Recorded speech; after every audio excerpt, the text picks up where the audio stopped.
or clothing. What good does that do? So you see, faith by itself isn't enough unless it produces good deeds. It is dead and useless. Without good deeds, it's dead and useless. So what is James talking about here? I want to take a look at this because this fits in with the need that we have to make the world a better place. He's talking about people who believe in Jesus, who say they have faith, which is inherently a belief system.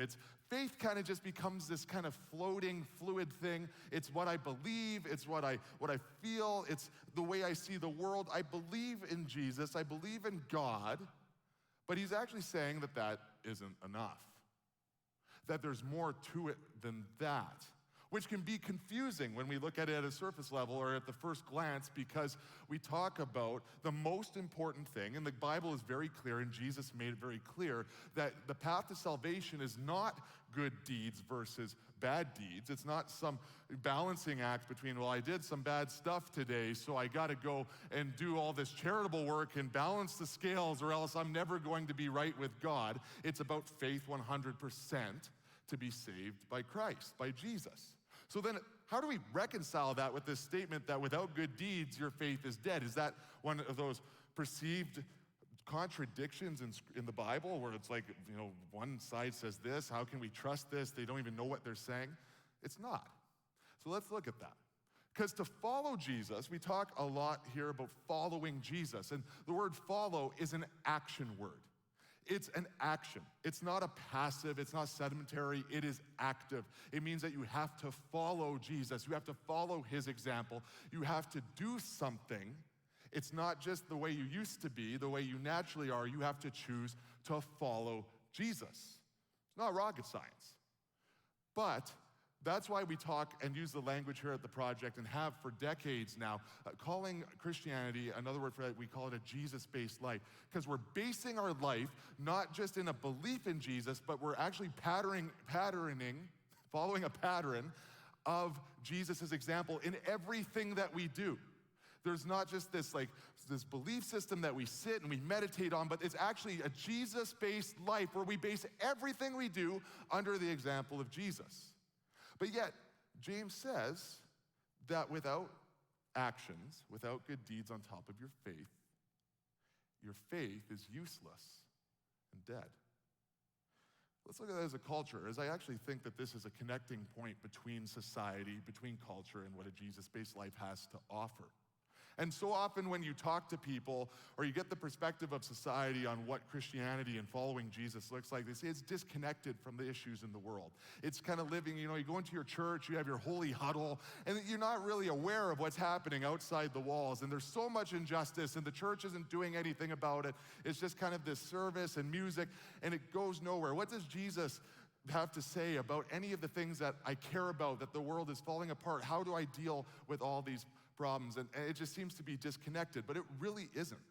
But we look at society and we see this need for this social justice, or for just justice in general, to solve the issues that we're dealing with in the world around us. Culture cares about good deeds, cares about virtuous acts, charitable acts. So what is a good deed? Let's establish that. Is it charitable donations? Is good deeds through a biblical perspective? Does that mean that we're going and giving money to different charities, maybe giving financially to your church and the mission of Jesus through the church, through the project, or wherever? Or is it going to good organizations and contributing to them as well financially, giving a certain amount of money every month towards people in need or different, nonprofits? Is it just serving food to the needy, giving to the needy in any way that you can?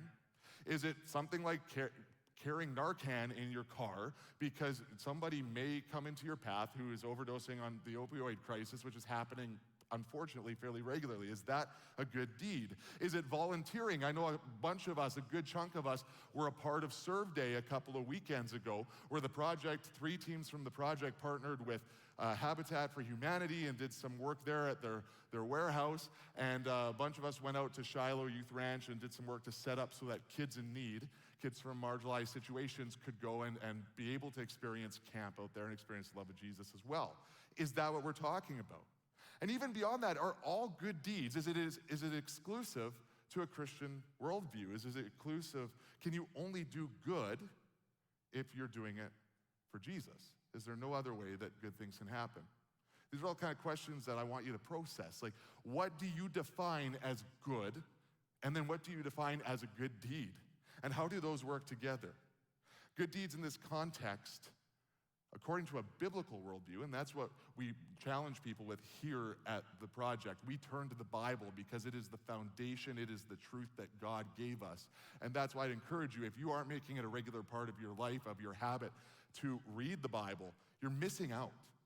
Not in this, like, I have to go and do this liturgical. I get it, not everyone's a reader. Not my natural kind of stance is to just be reading all the time. But you can listen to it on an app. Go on to get the Bible app on your phone and actually listen to the Bible. But I'm challenging you on this because it's worth going to, because the wisdom of God wrote a book, and he wants to talk to you through it, and it's available to you. And so often we don't understand that or recognize that and see that there's so many solutions to the problems that we face in the world and in our own lives, that if we would just turn to the book that God wrote us, that we could find those solutions time and time again. So we go to the Bible because that is where we find the person of Jesus, and we find the character of Christ and how the best example of how we should live our life is. So through a biblical perspective, charity is beyond just good deeds. Good deeds, goes beyond just charitable actions.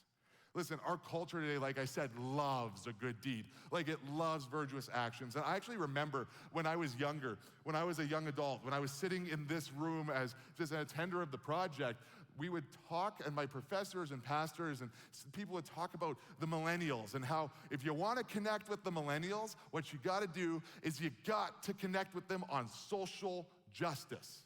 And it was totally true. Like, we very much cared about all these unjust situations that were happening. We're the first generation that kind of became aware through the internet of everything that was happening, through globalization of the world and information moving around, that there was all these things happening that maybe without the internet, without the speed of information moving, prior generations or even us were unaware of before. You wanted to connect with millennials, you talked about social justice.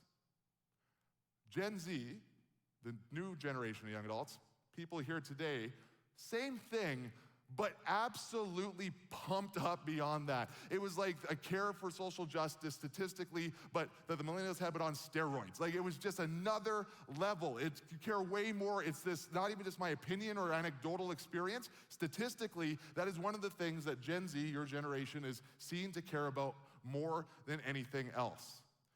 The good news is this: Jesus cares deeply about justice. And that's not a full endorsement of just the term social justice. I'm not going to play word games or weaponize the vernacular for you, but there is a difference between social justice and God's justice or biblical justice. And that's not meant to really say anything negative about the other, but the reality is social justice inherently is based around an ever-evolving society. And honestly, it can feel exhausting at times because you could be just, you could be in line with justice, and it's like jumping on a trampoline and having somebody trying to randomly move it around. You just hope when you land, you're still in the right spot. The good news about God and God's justice is that God is the same yesterday, today, and tomorrow. There's no games, there's no guessing. God's justice is not new, it's eternal, it's good, and it's just. And that is something that we can rest on, and that is something we're seeking because it's honorable and it's true, and you can always find it in the same place. Justice is deeply, unequivocally connected to the heart of Jesus. And if someone ever tells you that it isn't, that's not true, because when we see it in the Bible, like I said, the place where we find the truth, the person of Jesus, and the example that we need to follow in our own lives, we see it, Old Testament, first half of the Bible before Jesus was born, and New Testament after Jesus was born, the second half. We see it all over the place. I'll give you a couple of examples. We have first in Psalm 82:3, it says, "Give justice to the poor and the orphan, uphold the rights of the oppressed and the destitute." And there's another example a little bit further on in Isaiah 1:17. "Learn to do good, seek justice, help the oppressed, defend the cause of the orphan, fight for the rights of the widows." If you're here tonight and you don't believe in Jesus, you're just kind of here, you were invited by a friend, you're watching online, and you're just kind of checking things out. First of all, welcome. Glad you're here. This is a safe place to explore the hard questions of faith. That's why the project exists. And I hope that more and more people feel comfortable to invite friends to experience that and to just challenge themselves and explore those hard but very important questions that you may have. But even if you don't follow a Jesus-based worldview, I think we would all look at these things and say, that's good. That's not bad. I can't think of anybody who would say, nah, man, we shouldn't help the orphans. No, man, I don't think like the widows, yeah, they can figure it out. This is directly connected to an inherent sense of need for justice that that is built into us when we're born. It's a good thing. Society would never say that we shouldn't help the oppressed. We shouldn't help the destitute. That's not a good thing to do. And we can see that we can't disconnect that from Jesus, from God, because this is just two examples. But there are so many examples. The whole Bible is just full of stories, and I reference this all the time. But topically, Old Testament and New Testament, through the whole narrative of the Bible, there is no topic that is touched on numerically more than helping the poor, the needy, those who are oppressed, and those who are struggling. That is unequivocally connected to the heart of God. You cannot disconnect it. You cannot. Not possible. But how is it that the world still seems to not be getting better? How is it that we can all agree on this, Christian or not Christian? And we can see that it's just, in some ways, yeah, maybe you could argue it's getting better, but it seems like everywhere you turn, it's still a significant issue of injustice everywhere we look. Jesus talked about this in a way that I think we can learn a lot from. And I want to explore that. In Mark, which is in the New Testament of the Bible, Mark was a person who had a first-person encounter with Jesus and recorded a lot of that. And again, if people had a first-person encounter with Jesus, it's probably worth looking at. So let's take a look at Mark 12. Jesus replied, and he was just asked, what is the most important commandment had given? He says, this most important commandment is this. Listen, O Israel, the Lord our God is the one and only Lord, and you must love the Lord your God with all your heart, all your soul, all your mind, and all your strength. The second is equally important. Love your neighbor as yourself. No other commandment is greater than these. The second is equally important. Love your neighbor as yourself. Again, I don't think anyone's going to disagree with this. That's not something that people have a hard time with. But when we look at this, it's a little more complicated in how we actually practice it than maybe what we might expect. Because the reality is, he's putting those together. And I've talked about this before, and I've heard people talk about this, where it's love God and love your neighbor. Those are literally put together on the same sphere. Obviously, the most important thing is to love God. There's multiple examples of that. There are no other gods. Do not have any gods other than me. God is a jealous God. He doesn't have any room for any other idols or gods. This is a repeated thing. But it's interesting that when Jesus is asked, he says, in the same vein, in the same level, in the same scope, love your neighbor as yourself. Why is that? And I think that when we look at this, we like that, and we put them together, but we don't understand why he did that. Why did Jesus put these together? Like, obviously, it sounds virtuous, it sounds just, it sounds great. I like when I hear that. That's, for me as a Christian, I can go to people who aren't and say, look, like all the things of injustice in the world, all the issues, I can take that and I can say, Jesus cares about that. Look, like they're right there together. He even says it. But the reality is, when I look at our culture, who already agrees that we care about all of these things, our culture, unfortunately, has largely abandoned the first part. It's abandoned the part where it talks about loving God. That's not a surprise. I'm not here to just like get mad and be like, the world's falling apart, and like it is, but like that just like, well, if you just loved Jesus and everyone sucks because they don't, and that's why everything's falling apart. Like, I don't want to be that angry pastor. I want to come to you with a solution. I want to come to you with something that will make us better and that will make the world better as we do that as well. And maybe expand on why that is. The world cares about justice. It's in all of us. We like to be seen as virtuous. We like to do good things. It makes us feel good. We love the love your neighbor part of this verse. And that's good. But when we miss the second half, or the first half rather, when we miss love God and then love your neighbor, there is a danger when we decouple these from each other. And it's not something where I'm saying like, listen, we can't love people without being a Christian. There are people who do good things, or I'm not even saying necessarily that anybody who helps people for even selfish reasons is worse than somebody who doesn't help someone because they're selfish. I'm not here to judge how you do charitable work. I'm not here to make statements about what you care about or your worldview in that way. But I want to talk to you about the biggest problem that I see when I look at the world and justice in general through a worldview that is based in Jesus in the Bible. And that's this, is that we look for charitable actions. We look for all these things and we want to do them because they're good.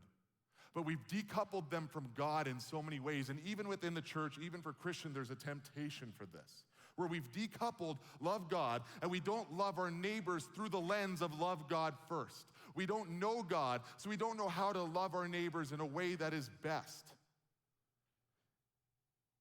It's not easy to talk about this because we have to take a really solid, deep dive into our own heart. Why do I think the way I do? Why do I do the things I do? What is the reasons for that? When I look at a Jesus-based life, God doesn't just chase after our actions, but he chases after our heart. But yet we see James talking about, your heart and your belief isn't enough. Your actions have to work with that, or else they're dead and they don't have any use. So how do we kind of reconcile this? The reality is this. If you love God first, you will be able to love others in a way that is sustainable and that will actually be able to change the world. We all, and maybe you don't know this, maybe you haven't recognized this, but I'm here to tell you tonight, we all are sinful. We all have a brokenness in us. Even in our most just, even in our most virtuous and well-intentioned actions and beliefs, we allow selfishness and pride to break in, to seep in, to manipulate our motives and to change the reason that we do everything. Even if we're doing good things, it's easy to allow that pride to step in and to seep into our heart and to change our motives, and you might not even be aware of it. That's really scary. And it starts to become something that is not virtuous at all, but is about creating our own brand, creating our own persona, trying to show the world around us. And I don't like using the word virtue signaling because, again, I think it's been weaponized too much. I think that it just becomes this like dunking on the other side conversation. But it is something that is happening. And it's not new.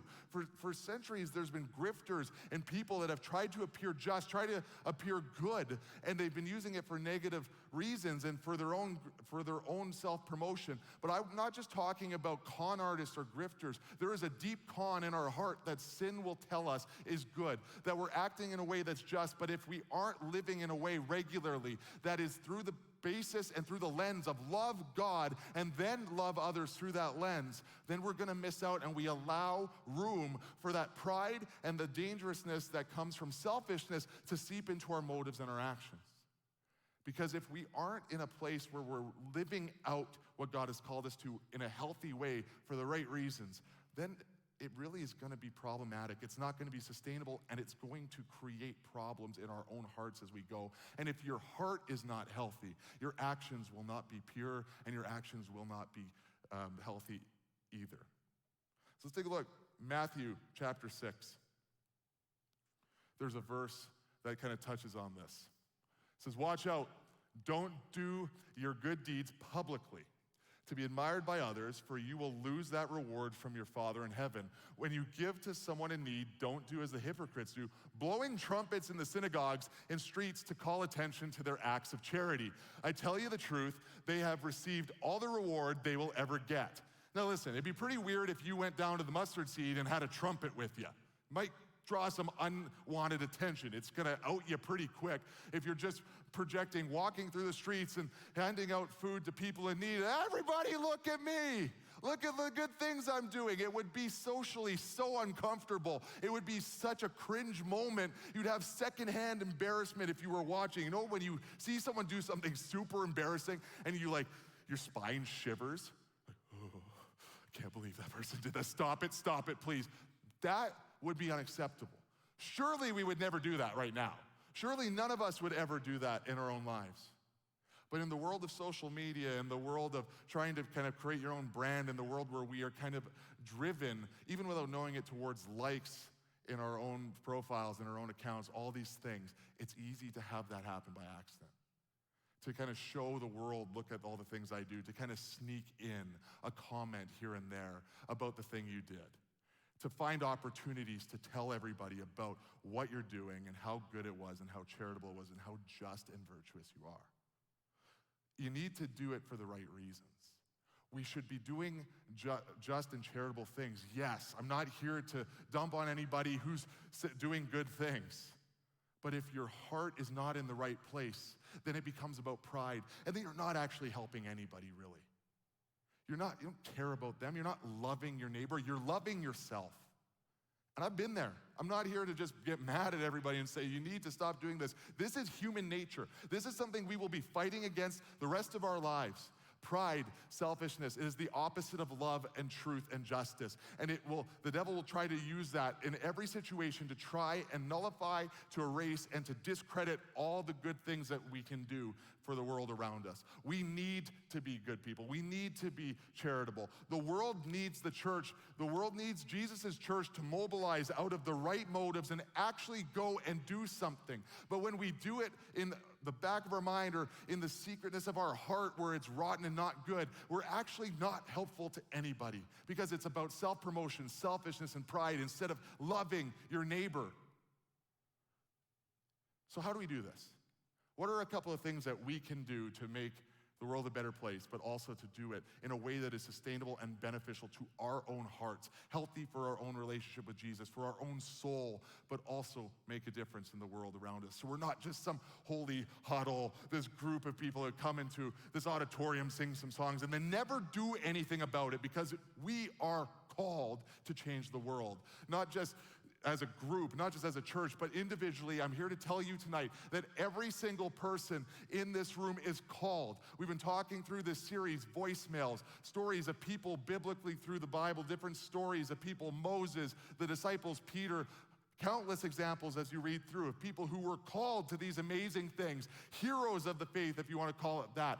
And you need to recognize this, that's not something that was just reserved for people 1,000 years ago, 2,000 years ago, historical figures. That is something that every single one of us, whether we know it or not here tonight, you are called. You are being called towards a mission, a purpose, to love God and to love your neighbor, to change the world, to make Jesus famous, not to make you famous, not to make Jeff famous, not to make the project famous, but to make Jesus the most famous name in the world. Not just because of a historical reason, but because Jesus is changing our society, because his church is mobilized, called people who've been called to do good, and they're doing it for the right reasons because their heart is full of Jesus and they can't help but to change the world around them. Not for branding, not to get more likes, not to get more followers, not for selfish reasons, but because Jesus has changed your heart and you can't help but to change the world around you because of it. So how do we do that? Number one is pretty simple, but it's one of the most hard things to do, especially seemingly in Christian circles. And it's this. Don't be weird. Don't make it weird. When you read this verse, it's like, don't let anyone know. Don't let anyone know.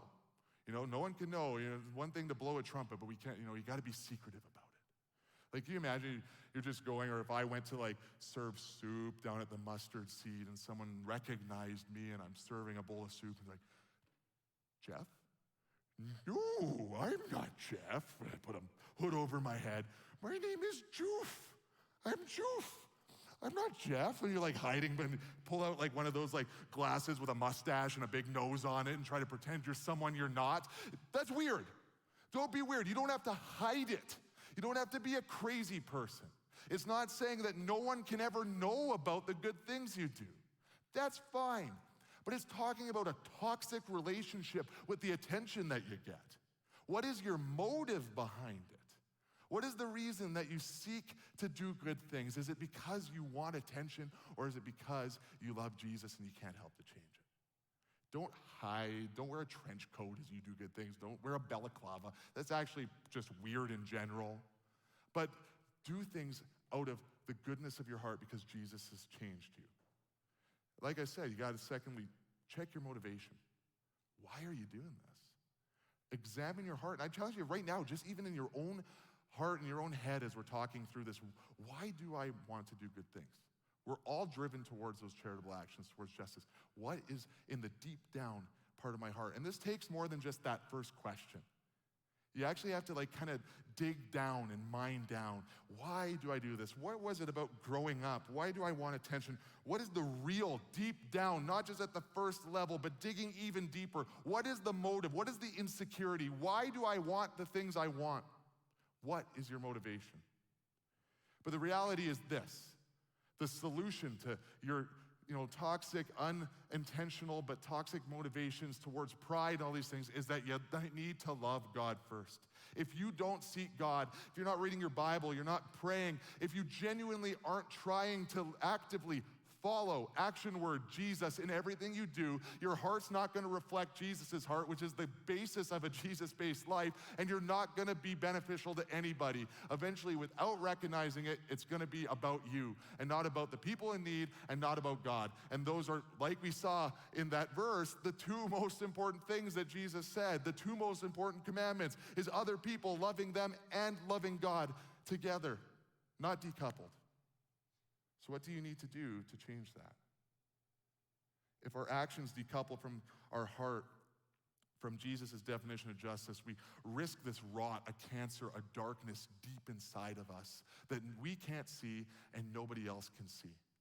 And even though we'll get glowing reviews from the world around us, there's a darkness inside of us. So how do we seek that? And like I said, every one of us is called to this. You are called to this.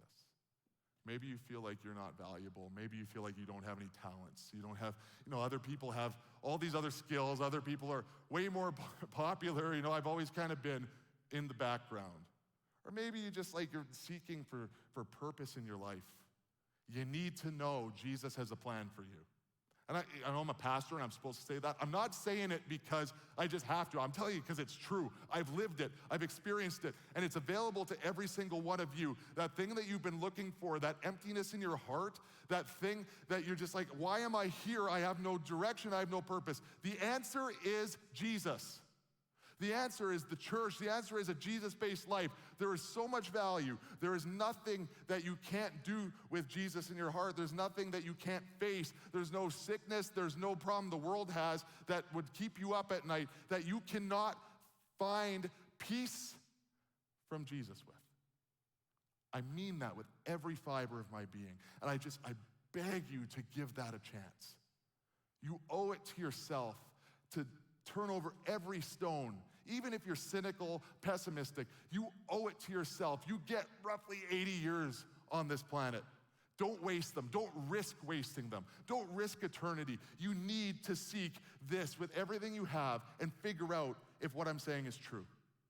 And if it's been a long time and you're kind of man, I'm deconstructing a bit. I don't know if what I grew up with, I don't know if it's the right deal, or maybe they were lying. Maybe Jeff's just really naive and he's dumb and I don't believe what he's saying. Seek Jesus. Seek God with your whole heart openly. I promise you, you'll never regret it. Jesus will make himself real to you and it will change your life forever. I mean that. Every one of us is called. We're called to serve Jesus. We're served to love God, to love our neighbors. But the number one thing that we're called to, and I'd be a fool if I am wrong and incorrect and a terrible pastor if we were talking about calling and I didn't reference this. In Matthew 28:19, this is one of the most famous verses in the whole Bible. Therefore, go and make disciples of all nations, baptizing them in the name of the Father and the Son and the Holy Spirit.